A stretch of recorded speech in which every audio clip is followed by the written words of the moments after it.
जय श्री राम। आइए चलते हैं हम आपको फिर पुनः भोलेनाथ के श्री शिव महापुराण की कथा में, जिसको सुनने और पढ़ने मात्र से ही हमारा आपका देश संसार का कल्याण हो जाएगा। भोलेनाथ के श्री शिव महापुराण की कथा सुनने और पढ़ने मात्र से देखा जाए तो भोलेनाथ के श्री शिव महापुराण की कथा जिस घर में होती है उस घर में कभी भी किसी भी असाध्य रोग का प्रवेश नहीं होता। इसके साथ साथ किसी भी जहरीले जीव जंतुओं का भी प्रवेश नहीं होता। तो हम आपको ले चलते हैं भोलेनाथ के श्री शिव महापुराण की कथा विद्येश्वर संहिता में, जो पुराणों में सबसे उत्तम पुराण माना गया है भोलेनाथ का श्री शिव महापुराण की कथा। तो इससे पहले विघ्नों को हरने वाले भगवान गणेश और विद्या की प्रदायिनी माँ सरस्वती के चरणों में शीश नवाते हुए विनम्र निवेदन करूंगा कि हमारे देश संसार में जहाँ भी भोलेनाथ के श्री शिव महापुराण की कथा हो रही हो उसको संपन्न करने में अपना पूर्ण योगदान दें। उसके साथ साथ हमारे ऊपर भी अपनी कृपा बनाए रखें कि मैं अपने मुखारबिंद से जो भी शिव भक्त प्रेमी हैं उनके तक पहुँचाने का पूर्ण प्रयास करूं। भोलेनाथ के श्री शिव महापुराण की कथा को ओम श्री सांब शिवाय नमः, ओम श्री गणेशाय नमः। त्वमेव माता च पिता त्वमेव बंधुश्च सखा त्वमेव विद्या द्रविणम त्वमेव सर्वम मम देव देव। तो आपको हम ले चलते हैं विद्येश्वर संहिता के 20वें अध्याय में, जिसमें आपको मिलेगा पार्थिव शिवलिंग के निर्माण की रीत तथा वेद मंत्रों द्वारा उसके पूजन की विस्तृत एवं संक्षिप्त विधि का वर्णन। तो आइए हम आपको ले चलते हैं भोलेनाथ के श्री शिव महापुराण की कथा में, जिसको हिंदी और उसका संस्कृत दोनों मैं आपके साथ लेके चलता हूँ। तो चलिए आपको पहले मैं थोड़ी सी सूक्ष्म बातों के लिए पीछे ले चलता हूँ। अगर देखा जाए तो महर्षि ने बताया कि अब संक्षेप में पार्थिव पूजन की वैदिक विधि को सुने। सद्यो जातम, इस ऋचा से पार्थिव लिंग बनाने के लिए मिट्टी ले आए।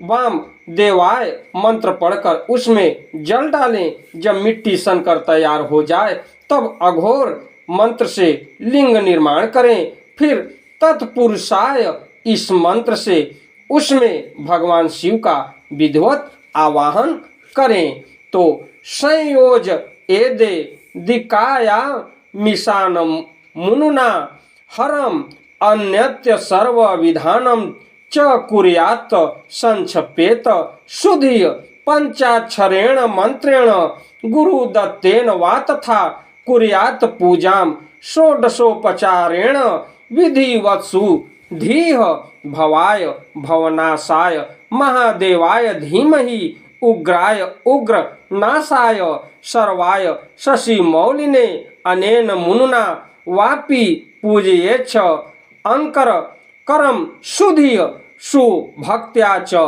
भ्रमं त्यक्त्वा भक्तैव फलदः शिव इत्यापि प्रोक्तमादृत्य वैदिकं क्रम पूजनं प्रोच्येत यान विधिय सम्यक्या सा धारणतया द्विजाः पूजा पार्थिव लिंगस्य संप्रोक्तः शिव नामभिः ताम शृणु ध्वम मुनिश्रेष्ठा सर्व काम प्रदायिनीं हरो महेश्वरः शंभु शूलपाणिं विनाकघ्रिक शिवः पशुपतिश्चैव महादेव इति क्रमात् मृदाहरण संघृष्ट प्रतिष्ठा हनमेव च स्नपनं पूजनं चैव क्षमस्वेति विसर्जनम् ओंकारादि चतुर्थ्य तैर्नमोन तैर्नामिभिः क्रमात् कर्तव्याश्च क्रियाः सर्वा भक्त्या पर मया मुदा। उसके पश्चात देखा जाए तो इस प्रकार विधिवत आवाहन करें। तदंतर ईशान मंत्र से भगवान शिव को वेदी पर स्थापित करें। तो आपको पिछली वीडियो में मैं बताया था कि ये जो छोटा छोटा मैं बता रहा हूँ ये मंत्रों का प्रथम चरण यानी देखा जाए तो सबसे पहला अक्षर जो है उसी को मैं बता रहा हूँ। क्योंकि मंत्र को अगर विस्तृत मैं बताऊंगा तो ये मंत्र लंबा चला जाएगा, लेकिन आपको छोटा बता रहा हूँ। जो शुरुआती मंत्र है ईशान मंत्र से भगवान शिव को वेदी पर स्थापित करें। इनके सिवाय अन्य सब विधानों को भी शुद्ध बुद्धि वाला उपासक संक्षेप से ही संपन्न करे। इसके बाद विद्वान पुरुष पंचाक्षर मंत्र से अथवा गुरु के द्वारा दिए हुए अन्य किसी शिव संबंधी मंत्र से 16 उपचारों द्वारा विधिवत पूजन करे। जैसे कहा गया है कि भोलेनाथ के पंचाक्षर मंत्र यानी ओम नमः शिवाय, ओम नमः शिवाय, ओम नमः शिवाय, इस हिसाब से विद्वान द्वारा या तो फिर विद्वान द्वारा पुरुष पंचाक्षर मंत्र अथवा किसी भी भोलेनाथ के शिव मंत्र का स्मरण करते हुए 16 उपचारों द्वारा विधिवत पूजन करे। अथवा भवाय भवनाशाय महादेवाय धीमहि उग्राय उग्रनाशाय सर्वाय शशि मौलिने, इस मंत्र द्वारा विद्वान उपासक भगवान शंकर की पूजा करे। वह भ्रम छोड़कर उत्तम भक्ति से शिव की आराधना करे, क्योंकि भगवान शिव भक्ति से ही मनोवांछित फल देते हैं। तो देखा जाए तो भोलेनाथ के श्री शिव महापुराण की कथा में ये मिलता है कि वो मनोवांछित फल देते हैं सिर्फ भक्ति और उनके चरणों में समर्पित होने से ही वो भक्तों को मनोवांछित फल देते हैं। हे ब्राह्मणों, यह जो वैदिक विधि से पूजन का क्रम बताया गया है, इसका पूर्ण रूप से आदर करता हुआ मैं पूजा की एक दूसरी विधि भी बता रहा हूँ, जो उत्तम होने के साथ ही सर्वसाधारण के लिए उपयोगी है। हे मुनि वरों, पार्थिव लिंग की पूजा भगवान शिव के नामों से बताई गई है। उसके बाद देखा जाए तो वह पूजा संपूर्ण अभीष्टकों को देने वाली है। मैं उसे बताता हूँ, सुनो। हे हर महेश्वर शंभु शूल पाणी पिनाक घृक शिव पशुपति और महादेव, एक क्रमशः शिव के 8 नाम कहे गए हैं। तो देखिए इस प्रकार से भोलेनाथ के 8 नाम कहे गए हैं। ये भोलेनाथ के श्री शिव महापुराण की कथा में मिलता है, जिसमें हर महेश्वर शंभु शूलपाणी बिनाक घृक शिव पशुपति और महादेव, ये क्रमशः देखा जाए तो 8 नाम भोलेनाथ के अत्यंत चमत्कारी नाम हैं। ये नाम जपने मात्र से ही आपके सभी संकट दूर हो जाएंगे। उसके पश्चात ये क्रमशः शिव के 8 नाम कहे गए हैं। इनमें से प्रथम नाम के द्वारा अर्थात ओम हराय नमः का उच्चारण करके पार्थिव लिंग बनाने के लिए मिट्टी लाएं। अगर आप पार्थिव लिंग भोलेनाथ की बना रहे हैं तो बनाते समय इस मंत्र का उच्चारण करें, ओम हराय नमः।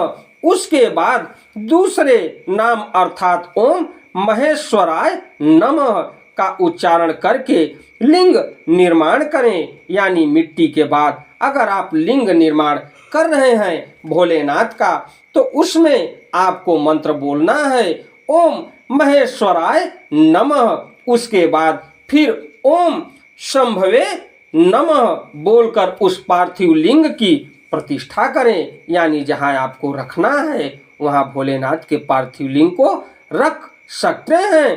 तत्पश्चात ओम शूल पाड़े नमः कहकर उस पार्थिव लिंग में भगवान शिव का आवाहन करें। यानी भगवान शिव को बुलाएं मंत्रों द्वारा। ओम पिनाक घृसे नमः कहकर उस शिवलिंग को नहलाएं। ओम शिवाय नमः बोलकर उसकी पूजा करें। फिर ओम पशुपतये नमः कहकर क्षमा प्रार्थना करें और अंत में ओम महादेवाय नमः कर आराध्य देव का विसर्जन कर दें। इस प्रकार प्रत्येक नाम के आदि में ओमकार और अंत में चतुर्थी विभक्ति के साथ नमः पद लगाकर बड़े आनंद और भक्ति भाव से पूजन संबंधी सारे कार्य करने चाहिए। उसके पश्चात खड क्षर मंत्र से अगन्यास और करन्यास की विधि भली भांति संपन्न करके नीचे लिखे अनुसार ध्यान करें। कैलाश पर्वत पर एक सुंदर सिंहासन के मध्य भाग में विराजमान सनंद आदि भक्तों से पूजित भक्तों के दुख रूप दावा नल को नष्ट कर देने वाले अप्रमेय उमा के साथ समासीन तथा विश्व के भूषण स्वरूप भगवान शिव का चिंतन करना चाहिए।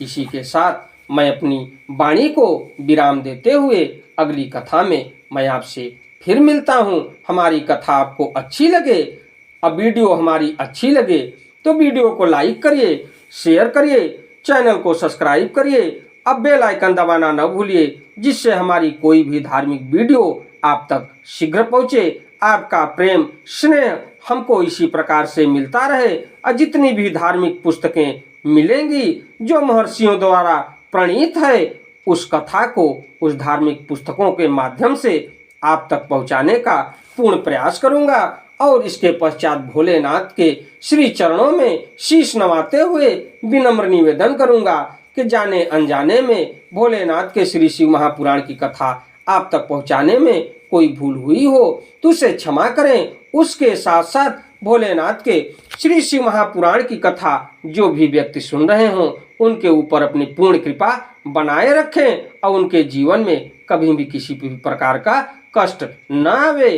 तो ओम नमः शिवाय, ओम नमः शिवाय, ओम नमः शिवाय, ओम नमः शिवाय कहते हुए मैं एक बार प्रेम से बोलिए भोलेनाथ की जय हो। और उसके पश्चात मैं आपसे विदा लेता हूँ। अगली कथा में मैं आपसे फिर मिलता हूँ। धन्यवाद।